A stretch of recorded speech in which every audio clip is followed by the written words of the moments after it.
Olá, meu nome é Marla e essa é a 42ª aula de Biologia Celular Estrutural e hoje vamos iniciar os tecidos animais, começando pelo tecido epitelial.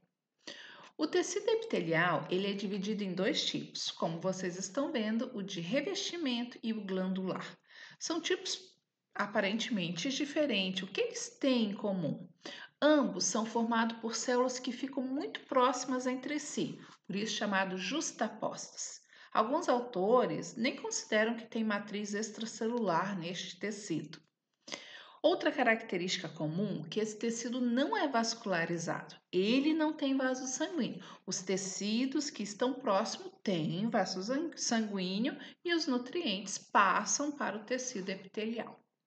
Outra característica é que ele é formado por diferentes tipos celulares com diferentes formas. Existe uma variedade muito grande de tipos celulares.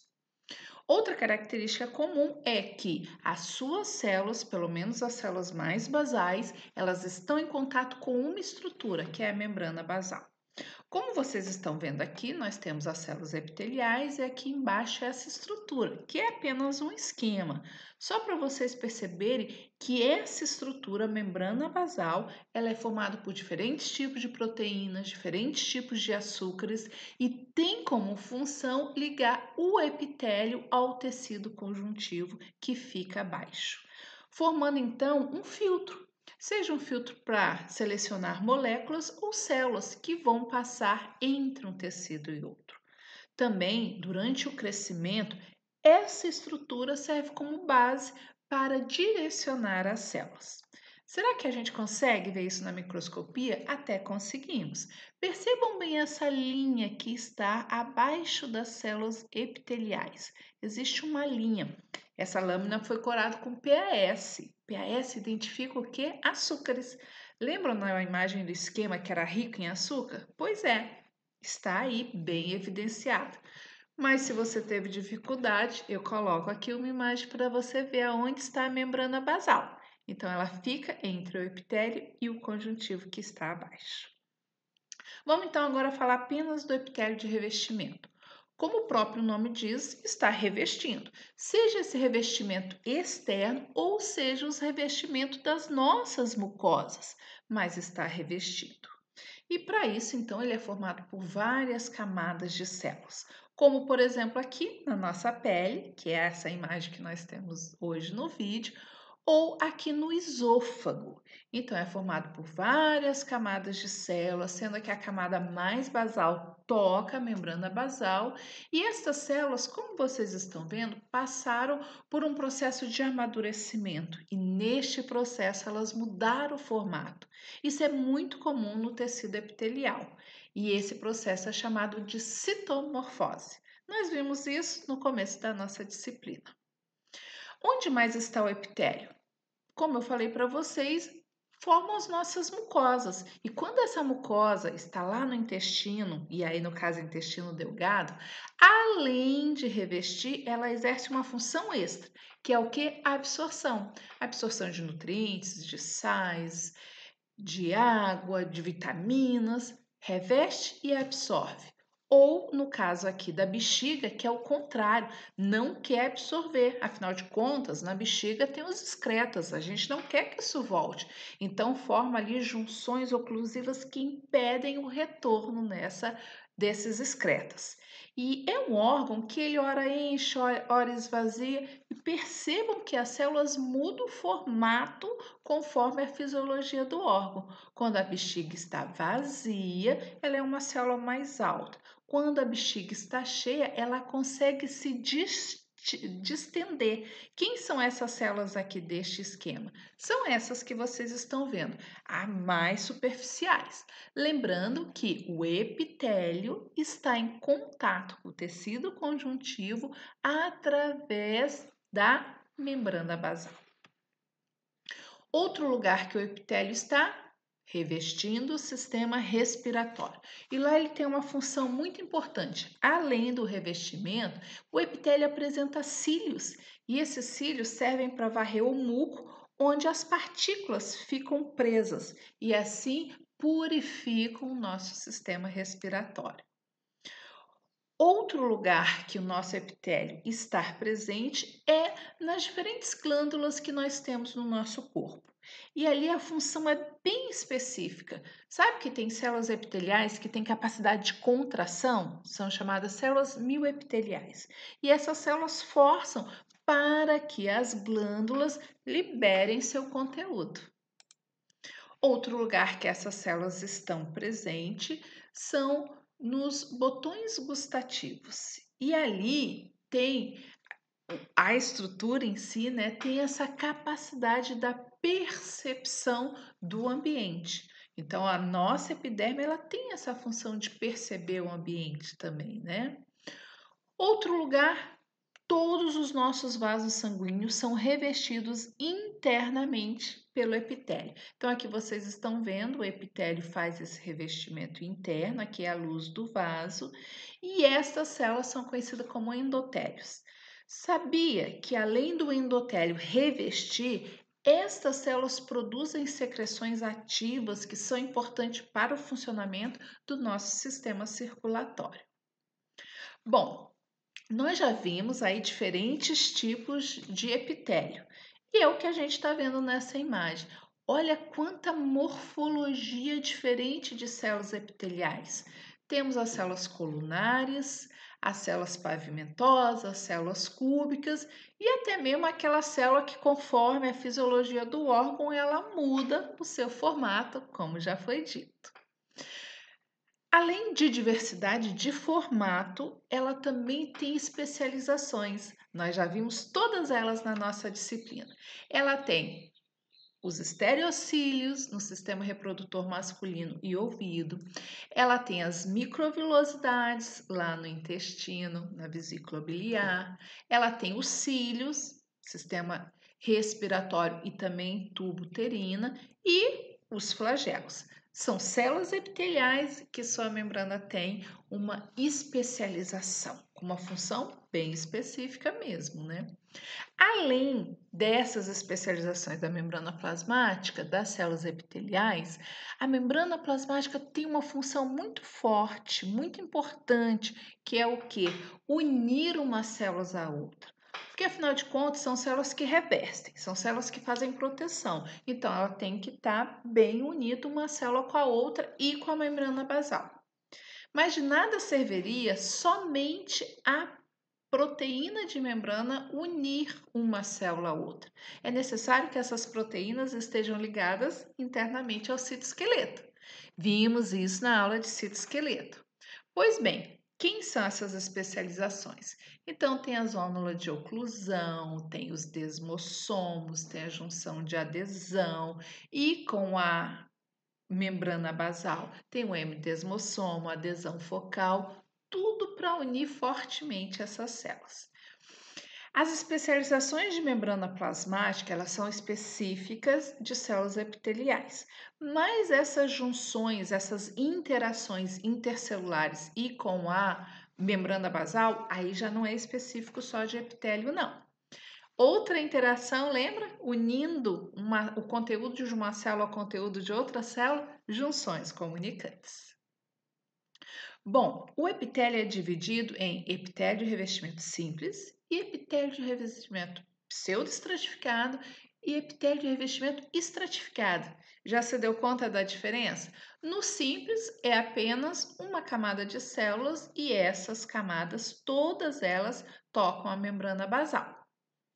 Já no pseudo-estratificado, olhando assim, ó, parece que nós temos várias camadas de células, né? Mas todas elas tocam a membrana basal. A diferença é que seus núcleos estão em posições diferentes, ou seja, ele é um falso estratificado, porque na verdade ele é simples. E por último, o estratificado, como nós já vimos algumas imagens, realmente tem várias células e só as mais basais tocam a membrana basal.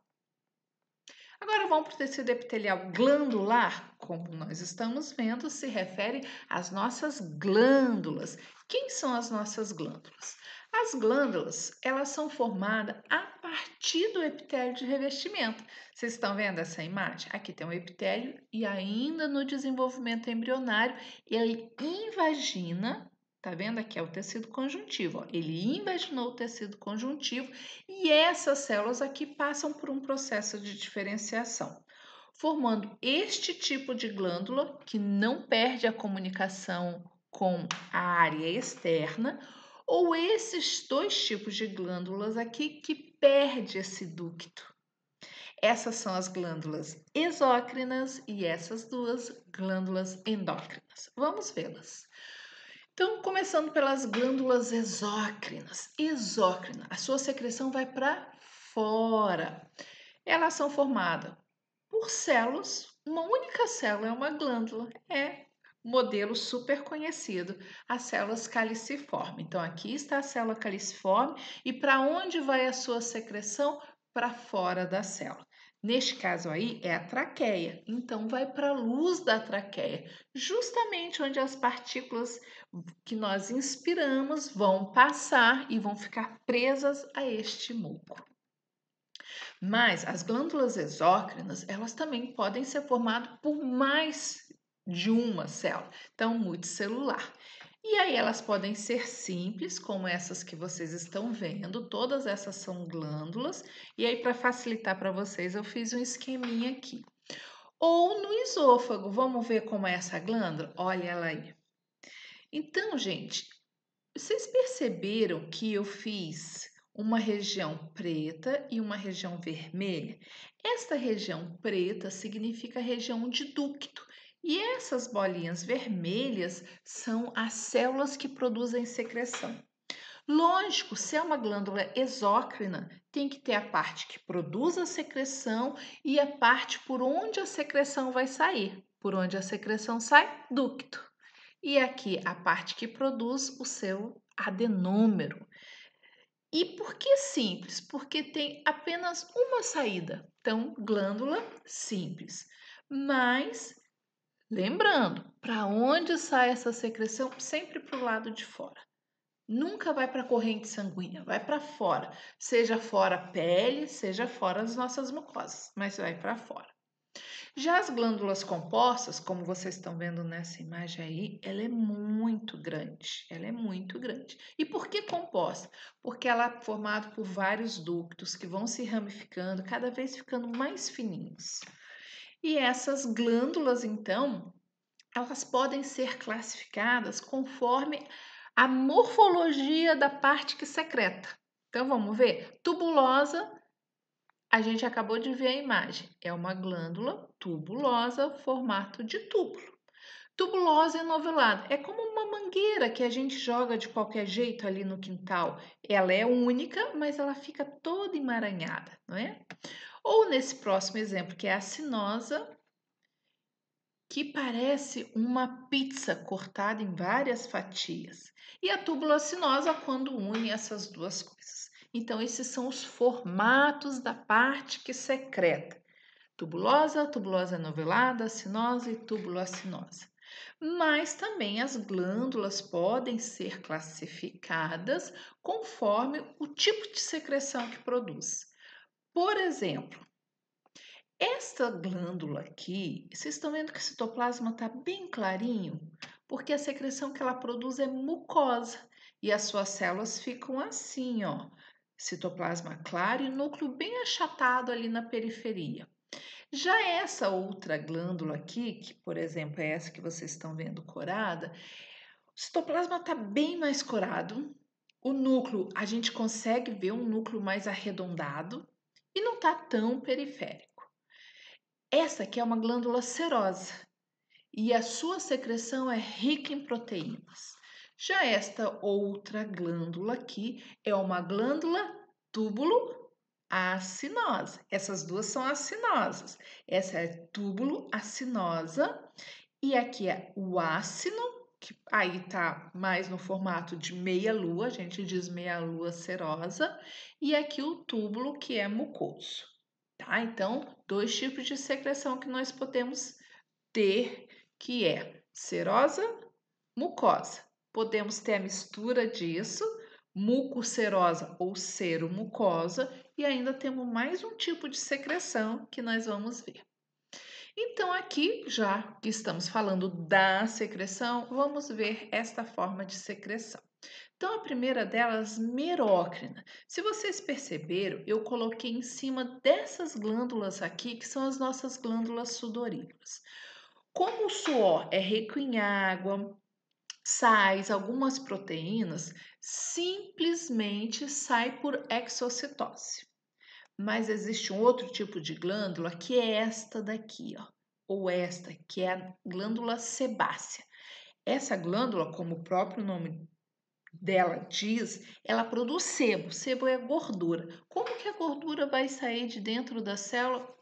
Não sai. Olha o que que acontece. À medida que a célula amadurece, ela vai armazenando gotículas de gordura. Armazena vários a ponto desse excesso de inclusões matar a célula. E aí toda a célula é liberada. Então, olha só. Esta secreção aqui, ela não foi rica nem em açúcar e nem em proteína. É uma produção de uma secreção rica em que? Lipídios, tá? E a última, a apócrina, percebam, ela tem tanto a parte que sai por exocitose, quanto uma parte amarelinha que é gordura, é inclusão, e ela não consegue sair por exocitose. Quando essa pequena parte de gordura sai do citossol, ela carrega um pedaço do citoplasma. E aí a gente chama de apócrina. Agora, por último, falando das glândulas endócrinas, é muito mais fácil a sua classificação. Primeiro, quando a gente fala em glândulas endócrinas, a gente vai considerar apenas um tipo de secreção. As glândulas, como nós sabemos, as glândulas endócrinas, ela tem a função de quê? Comunicação, de sinalização. Mas a sinalização pode ser quando uma célula produz uma secreção que vai regular a si própria, autócrina. Ou produz uma secreção que vai regular quem está do ladinho, parácrina. Ou ainda, e aqui sim nós vamos chegar nas glândulas endócrinas, elas produzem uma secreção, essa secreção pega a corrente sanguínea e vai atuar numa célula bem distante. Essas glândulas, elas são revestidas por tecido conjuntivo. Ó, tudo isso aqui é tecido conjuntivo. E esse tecido conjuntivo forma uma cápsula. E essa cápsula entra no órgão. Aqui em preto, então, a cápsula que quando entra forma os septos. Esses septos estão distribuídos por toda a glândula. Afinal de contas, gente, glândulas é um órgão que é epitelial, então ele precisa do epitélio sustentando, tá? E as demais células, então, estas sim, são as células que produzem secreção. E toda glândula é altamente irrigada, que é por onde a secreção vai sair. Então, gente, só tem dois tipos de glândulas, cordonal e vesicular. Como que é a cordonal? Uma célula do ladinho da outra, formando um cordão. Imagine um cordão de pérolas. Ou células formando um folículo. Imagine uma bola de futebol, tá? Cordonal e folicular, só existem esses dois tipos de glândulas, tá? A glândula, ambas glândulas, como vocês estão vendo, elas são altamente irrigadas e é justamente para cá, para os vasos sanguíneos, que vai sair a secreção, que vai ser encaminhado para uma região mais distante.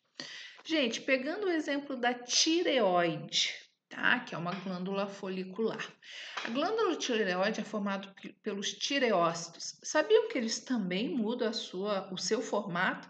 Sim, não é a todo momento que a nossa glândula está ativa, então as células estão mais achatadas. Aí elas começam a trabalhar mais, aí elas ficam mais altas. E essa glândula tireoide, ela tem a capacidade de produzir o precursor do seu hormônio, T3 e T4, e ela armazena dentro dela. Então, imagine a bola de futebol. O ar da bola de futebol é o coloide, é a tireoglobulina, que é o quê? É um precursor do T3 e T4. Depois, esta mesma célula trabalha aquele precursor transformando em T3 e T4 e libera para os vasos sanguíneos que passam adjacentes. Aqui, então, estas células estão sempre em atividade, preparando, né, esses hormônios para serem liberados. Gente, aí nós temos as duas glândulas, olha, uma imagem boa para vocês compararem. A tireoide e a paratireoide, cordonal e folicular. E sabia que no nosso corpo tem glândula que consegue juntar duas coisas? Uma mesma glândula que tem uma porção endócrina e uma porção exócrina? Sim, este é o pâncreas. O pâncreas tem uma parte que é exócrina, que vai produzir o suco pancreático, e uma parte endócrina que produz insulina, glucagon. Então, a parte exócrina é uma glândula composta, acinosa, como vocês estão vendo, e a parte endócrina é cordonal, revestido sempre muito bem vascularizado. Algumas referências e até o próximo conteúdo.